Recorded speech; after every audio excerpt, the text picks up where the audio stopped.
Welcome to Amazing Business Radio with best-selling author and customer service and business expert, Shep Hyken. Shep will talk with some of the smartest thinkers in business to help make you more successful in your professional and personal life. This is Amazing Business Radio with Shep Hyken. Hello, everybody. It's Shep Hyken here. We're back with another episode of Amazing Business Radio. This week, we're talking with Elizabeth Tobey, the head of marketing, digital, and AI at NICE.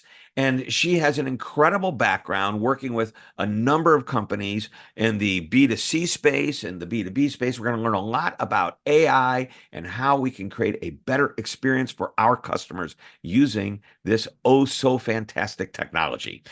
Quick announcement before we get started. If you have an amazing story that you'd like to share, or have questions that you'd like me to answer, go to any of the social channels. I am everywhere. If it is a question, please use the hashtag AskShep. I'll either answer the question right there in that social channel, on this show, in my newsletter, which is the Shepherd Letter. You can subscribe to that, or on my TV show, Be Amazing or Go Home, which can be found on Apple TV, Amazon Roku, and you can just simply go to beamazing.tv. That is beamazing.tv to listen to the episodes. All right, it's time for an interview. Elizabeth, welcome to the show. Happy to be here. Super excited to talk today. I am excited too. Now, I have been working with NICE probably for almost 10 years, maybe even a little bit longer. You've been with NICE now for how long? It's just about 2 years, so maybe you can teach me some things.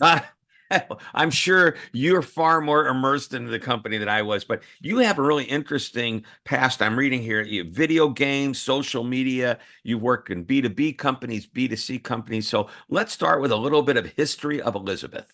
Okay. Started working in video games. You will rapidly learn I am a nerd. Loved games, got into that. And I actually love that my B2C experience was the start of my career, because if you really think about it, we are all humans. And so being able to craft great experiences for the workplace is the same as what we do after hours, because we are the same person 9 to 5 and after 5. Moved from some, console and PC games to mobile apps into social media, Tumblr and Medium, for those of you out there who are interested in that. And then got into the wild world of B2B tech, worked at small startups at the early onset, on up to large publicly traded companies like NICE. And really, I would say that my bread and butter is about being able to create really good stories that strongly connect to the product, and help build that communication and that relationship between a brand and those who are using the brand. So I like working with really complex, technical, forward-looking companies and trying to tell that story and make it interesting and relevant for the people who are using it. Yeah, well, I love that you're a nerd. I think most of us have an inner nerd in us, whether they admit it or not. So interesting, you work B2C, move to B2B, and I believe in the B2B world, even though you're sometimes talking to procurement people and you're considered a vendor. You know what? It's still people doing business with people, and the consumer mentality is there. People know what great service looks like, and that's what we talk about on this show, Amazing Business Radio, is great service and great experience. And most of the time, your customers in the B2B world are comparing you to an event or an experience they had in the B2C world. They love their experience with the restaurant down the street. Why can't they remember me like, it's that kind of thing. Or maybe the experience of Amazon is so easy and convenient. Why can't you be that easy? Why do I have to always fill out these forms? All kinds of interesting things. Now, new product coming out with NICE, and I always love simplifying the complicated. And AI has become really complicated if you really get into it. It's easy to just go on to ChatGPT and type in questions and interact. But what if you really want to go to the very next level or even deeper? And what NICE is doing is simplifying really a customized AI solution, I think, is the best way of saying it. Yes? Yeah, I think that's a great way of putting it. And I think, to frame the conversation, AI is not new. We've been using it for quite some time. Decades. Yeah. Yeah. I would say many of the tools and technologies we know and love today have something that we would call AI powering them. I think that, the big sea change that happened in the last year, I think it's November 2022, we say the world changed. is that generative AI and this mass media, this really easily consumable in the consumer level and as an individual concept that we know as this ChatGPT hit the scene, which really opened folks' eyes to what this kind of technology could do. So there was a new component to it, but there was also this accessibility and this usability that could allow people to get to test it, try it out, see its value, and start to dream what it could do for your personal and your professional life. But Enlighten is, yes, it's conversational AI, it's generative AI, but it is a lot more than just those flavors, varieties, however folks want to call it, of AI. And these models are built on billions of customer interactions that we have been collecting for as long as we have been a company.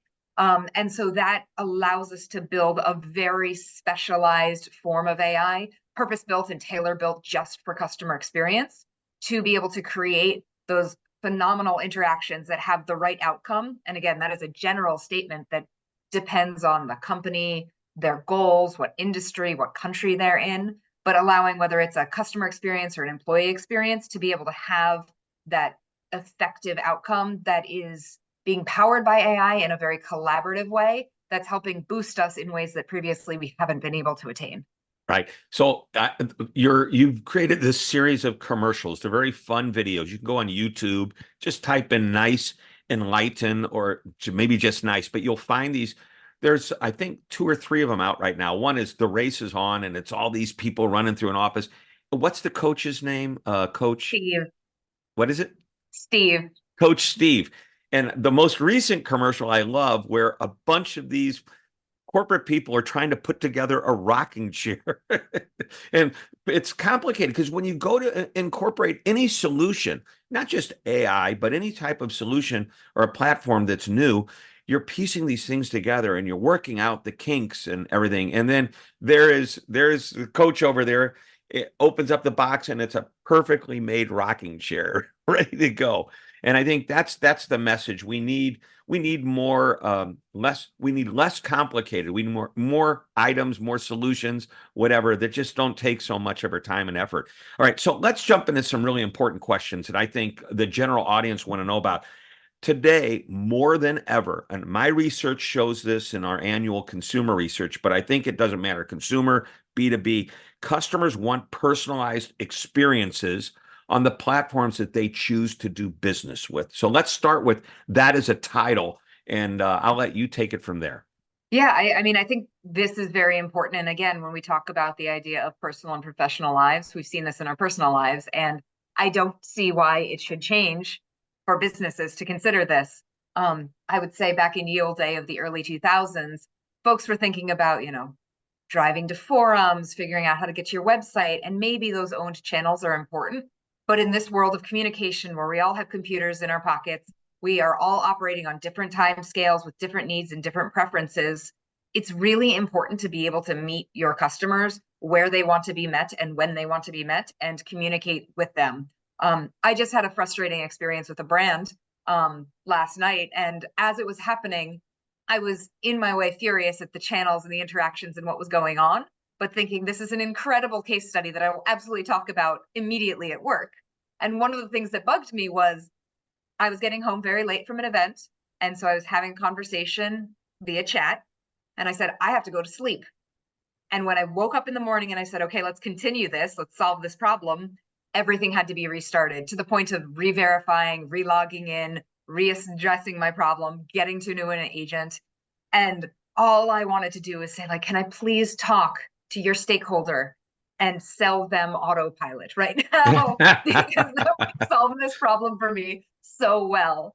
But I think the important thing there is not to talk about what channel I was using, what device I was using, how I was talking about it, but about that idea of, do I want to solve the problem in real time? Is it going to be asynchronous because we know our customers get busy, need to go to sleep, et cetera?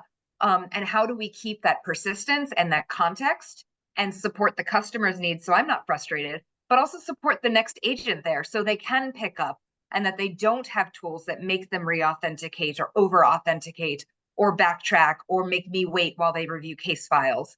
And so really what we're looking to do with some of these use cases with Enlighten is to be able to deliver those experiences to folks and be able to deliver them seamlessly and in the context that's necessary for the customer, which again will depend on industry, on brand, and on consumer behavior.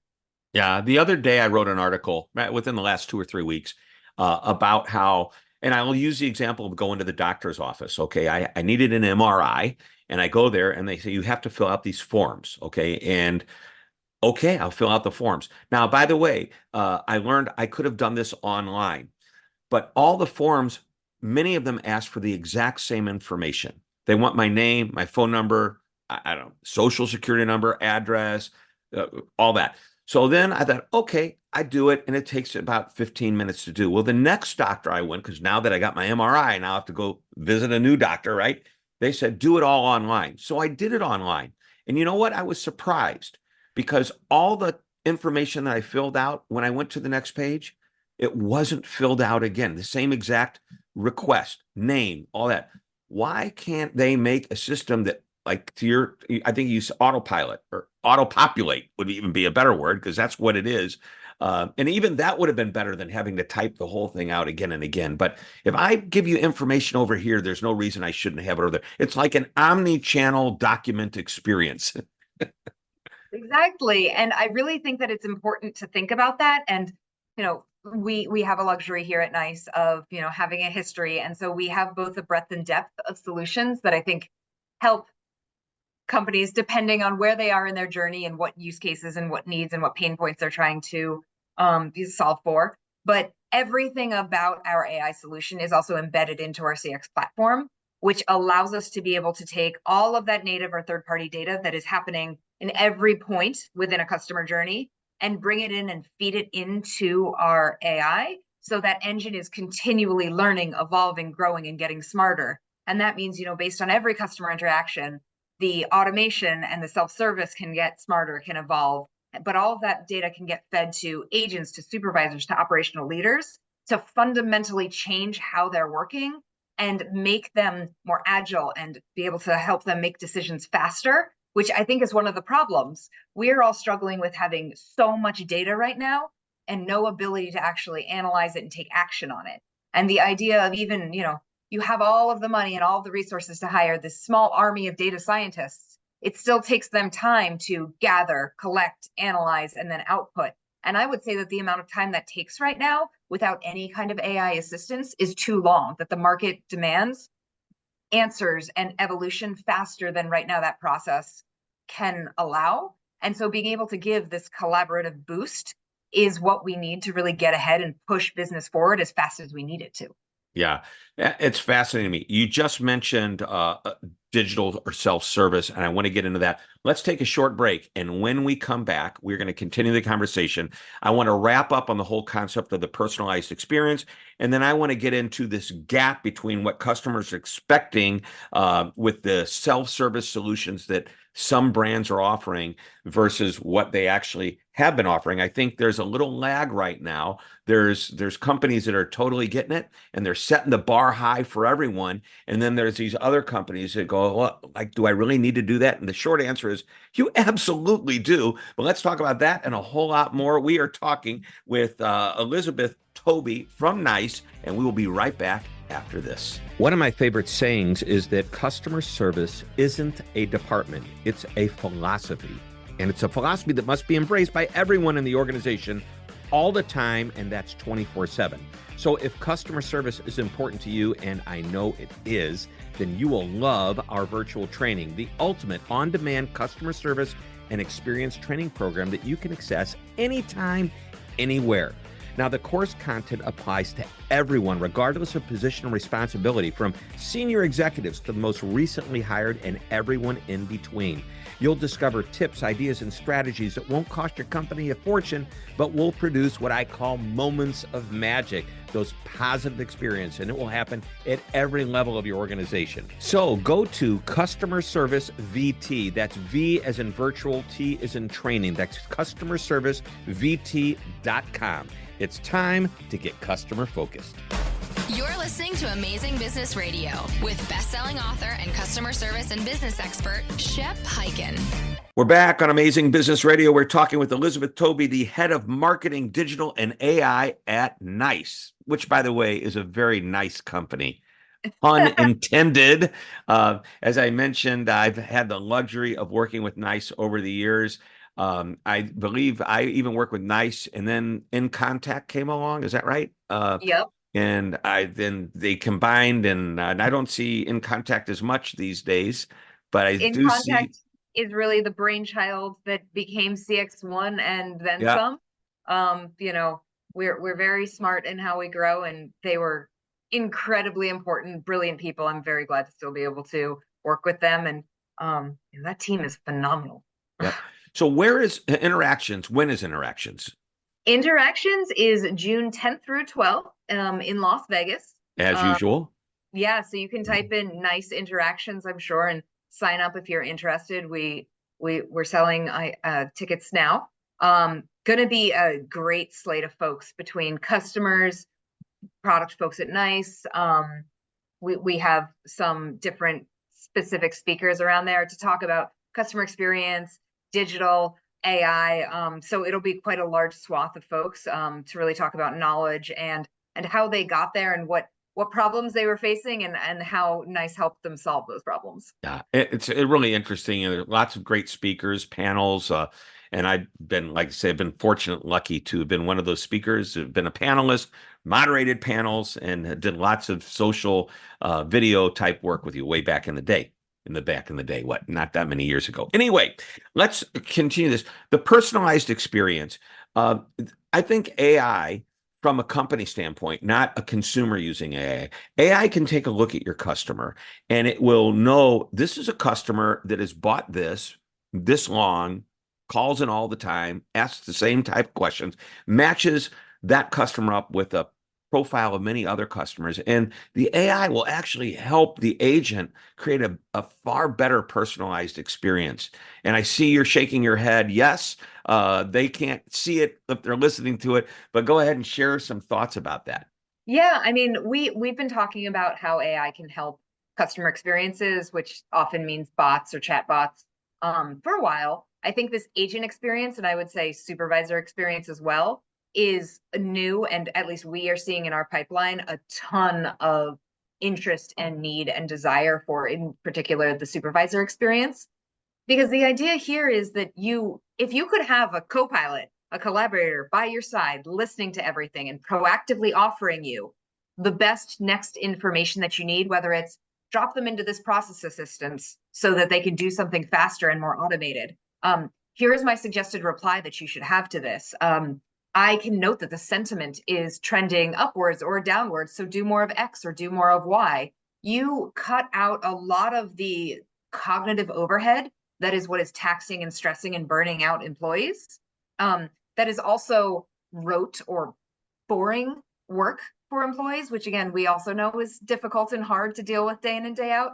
And that downtime and that waiting that customers struggle with and don't want to deal with. Nobody wants to wait because someone is balancing 4 chats at the same time or is looking up something. So being able to have all of the knowledge, all of the best outcomes in your hand when you need it, that's a huge game changer. And it also makes all employees more strategic and more proactive. Yep, and it makes people smarter, and Yes. we now train the agents on how to interpret information, not actually, that's as probably even more important than how do you interpret it and then communicate it in the way the customer needs it communicated. Do we need to be a little more caring? Are they upset? Do we need to de-escalate anger? But we get this information and we just use it in the right way. All right, the gap between digital customer support and what companies are provided are really working and trying to deliver. Is there much of a gap these days? Is it narrowing? I think some folks are narrowing it. I think some folks are still struggling. And I think one of the things that's important here is that just launching a new digital initiative is not a success metric. You need to know what you're changing. We had a customer who will actually be at Interactions, had very rigorous success metrics. They had a triage team that they wanted to be able to disband to do different work. They wanted to reduce call volume in a certain vector by X%. We exceeded both those metrics. And so it can sound like a difficult customer, but those are the ones I'm most thrilled by because they have a very clear goal of what they need to do and what this technology should assist them with. And so you do see some folks feeling like they're struggling or that there's a huge gap because they've launched a new bot or an IVA or a different self-service channel. But if it's not actually meeting the needs and resolving things for customers and for that brand itself, then it's better that they didn't even do it in the first place. Yeah, I think the summary is don't put together a solution, be it an AI solution or any type of solution, without the end in mind. Just because it's there, oh, we need to do it because everybody else is doing it. No. What is it going to do? What's the outcome? And I want to know, not only is the outcome for the customer, I want to know what's it going to do to my people on the inside. Is it going to make it easier for them, harder for them? Because sometimes companies make the mistake of creating a solution that's great for the customer and adds 3 more steps to the agent or somebody else on the inside, creating a more difficult process. And you mentioned the word burnout. That's a quick way to burn out an employee and get them frustrated, because what are they thinking of? They're making me do this now. It's harder. Yeah, I mean, back in the day, I actually ran a support team, and one of the main complaints is that we had changed to a piece of technology that caused 1 button click to be 4. And solving that not only helped our queue, but it made everyone think I was a superhero. And so these small things are actually big considerations that everyone from the manager up to the executive level should be thinking about and listening to feedback from their employees. Right. We are all really interested. I can't think of one company that wouldn't want to create a good experience for a customer, right? So we're all very interested in that. And I think the mistake that's sometimes made, and I'll even go as far as saying is often made, is the consideration inside is not given the same consideration as we do for the outside customer. And really important idea. So good knowledge management. This is important. And I know as I have some talking points here, it's the key to creating a great experience for customers. So, and by the way, traditional digital support was, I would go, let me step back for a moment.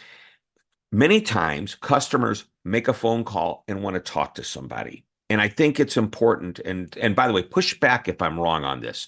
I think it's important that the agent that's talking to the customer say, you realize you could have done this on the computer before having a call, be put on hold, authenticate.